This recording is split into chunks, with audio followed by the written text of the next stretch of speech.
नमस्ते दोस्तों, आज हम जानेंगे कि दुर्योधन ने द्रोणाचार्य के किन दोषों की ओर संकेत दिया और इसके पीछे दुर्योधन का क्या उद्देश्य था। पश्येतां पांडुपुत्राणामाचार्य महतीं चमूम व्यूढ़ां द्रुपदपुत्रेण तव शिष्येण धीमता।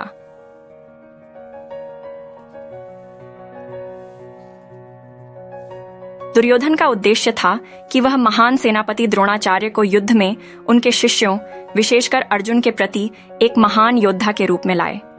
इसके पीछे का कारण था द्रोणाचार्य और राजा द्रुपद के बीच हुआ राजनीतिक विवाद। इस विवाद के कारण राजा द्रुपद ने एक महत्वपूर्ण यज्ञ किया, जिससे उन्हें एक पुत्र प्राप्त हुआ, जिसका नाम धृष्टद्युम्न था और जो द्रोणाचार्य का वध कर सकता था।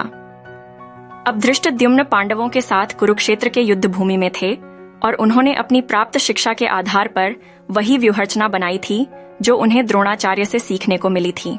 दुर्योधन ने इस स्थिति की ओर ध्यान दिलाया और द्रोणाचार्य के पास जाकर उन्हें बताया कि उनके शिष्यों, जिसमें धृष्टद्युम्न भी था जो अंततः उनका वध कर सकता था, और अर्जुन भी, जो उनके लिए पांडवों के साथ समझौता करने का कारण हो सकते थे, के प्रति उदारता ना बरते, क्योंकि युद्ध में उदार रवैया रखना हार का कारण बन सकता है। दुर्योधन का मानना था कि द्रोणाचार्य अपने प्रिय शिष्य अर्जुन के कारण पांडवों के पक्ष में जाकर उनके साथ समझौता कर सकते हैं। इस तरह दुर्योधन के विचार ने द्रोणाचार्य के रूप में अर्जुन और पांडवों के विरुद्ध एक नई चुनौती पैदा की। दुर्योधन और द्रोणाचार्य के बीच हुई इस वार्तालाप का परिणाम यह हुआ कि द्रोणाचार्य ने युद्ध में अपने शिष्यों, खासकर अर्जुन के प्रति उनकी उदारता की भावना को छिपाने का प्रयास किया और कुरुक्षेत्र के युद्ध भूमि में एक महत्वपूर्ण भूमिका निभाई। यह हमें एक महत्वपूर्ण सबक सिखाता है कि कैसे किसी व्यक्ति को अपने शत्रुओं और आपसी विवादों से निपटना चाहिए और कैसे वे उन्हें अपने गुणों के साथ जीत सकते हैं। द्रोणाचार्य, उनके और राजा द्रुपद के राजनीतिक विवाद और पुत्र धृष्टद्युम्न, जो द्रोणाचार्य का वध कर सकता था, के बारे में जागरूक थे। लेकिन जब उन्हें द्रुपद के पुत्र धृष्टद्युम्न को युद्ध कला सीखने के लिए सौंपा गया, तो उन्होंने उसे खुले मन से युद्ध के लिए तैयार किया।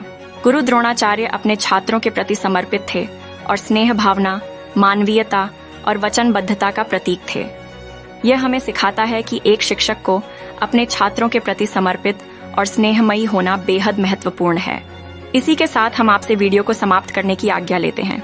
वीडियो अच्छा लगा हो तो कृपया लाइक, शेयर और चैनल को सब्सक्राइब जरूर करें। धन्यवाद। आपका दिन शुभ हो।